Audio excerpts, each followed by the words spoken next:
Hello, my lovely. How are you? I have been in the process of re-entry as I returned last week from a 15-day trip to California, which was as amazing as it sounds.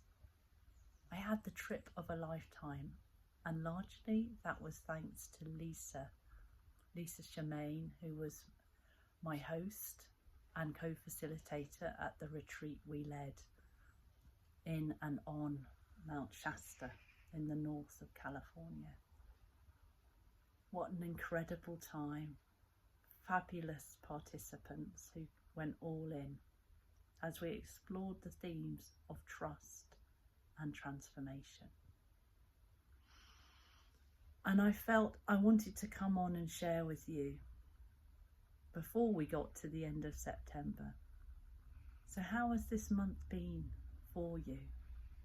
What have you been noticing?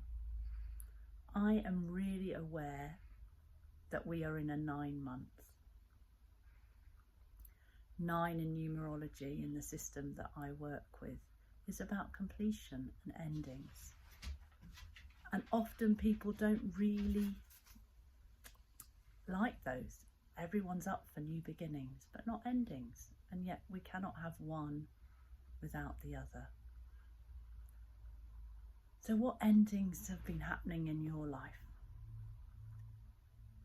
What's very real for me right now is that this weekend just gone,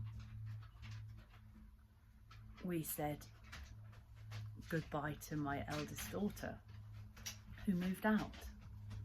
And realistically, I think it's unlikely she'll ever live with us again.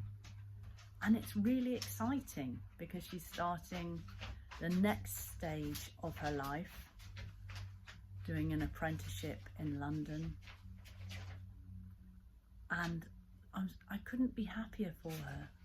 And at the same time, I could feel I was holding a certain amount of grief and sadness at what will no longer be. And I didn't try and fix it, I just sat with it, went quiet, contemplated, tuned into my body and allowed the feelings to wash over me, knowing that nothing is permanent and all needs to be felt and processed for us to move on. So that was what has been real for me this month. And I think what's important there is that we can have both, the sadness and the joy at the same time, which can be very confusing. So I'm aware that it's kind of ironic that she's moving out as we move into a new home, and there's lots of space here. And in my spiritual practice, I believe the answers are always there waiting for us, either on the inside or through the people we meet, the things that we see and hear. And what's been coming to me is how magical this space is. People that, like me, like energy, that have been here, said it's got a beautiful energy to it. And I feel we've been gifted this space to open our home to others. So that's starting this weekend, where we're having some local friends and people we've known for a very long time coming together to give thanks, because we are so grateful that we have this new home.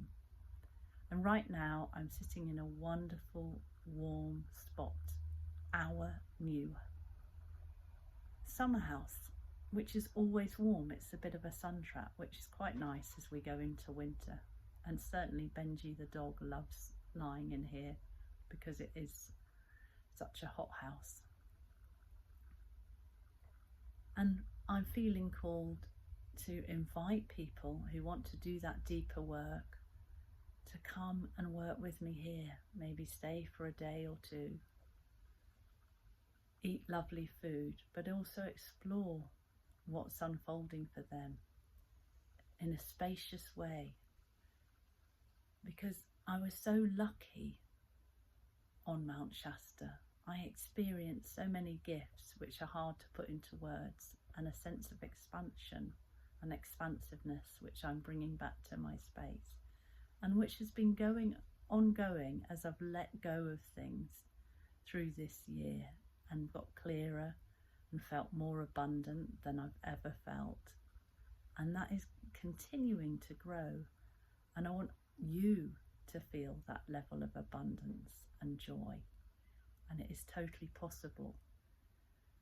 And there are many ways that we can work together, and one of the key ways for me is through colour, because colour speaks to your soul, speaks to our souls, and bypasses the mind and the skepticism we find there. And it's a very gentle way of bringing in greater and deeper awareness. So that's what I'm offering. So if you feel intrigued by that or want to partake of it, do get in touch, because there will be limited opportunities to come here. Because what I am realizing more and more is that energy is a currency, and we're asked to spend it wisely, not to just give it away willy-nilly, but to feel into who we're meant to share that with and how much of it. And it's so important to be topping up our own energy. And that's something that has really come in loud and clear this year, as I've had one or two health scares and things that I've needed to look into, as a reminder that actually self-care has got to be right up there if we are able to do the work that we've been called in to do at this time. So I wish you well, and remember that as we go into October, we come into new beginnings. But we can only really appreciate those new beginnings if we've done the work, if we've cleared the decks and gone through those completions and endings. And I say that with love, and that is why so many people never really do the transformation, because they don't want to feel the grief. They only want the joy. And so they avoid going to the messiness, the unknown space. And it's why David White, one of my favourite poets, says that most of us are 4 to 5 years behind our transformation curve. So if you want to be on point and with all of your space and where you need to be right now, and you'd like a guide to support you with that, reach out to me, as I've got space for 1 or 2 people over the next month or so. Sending you lots of love wherever you are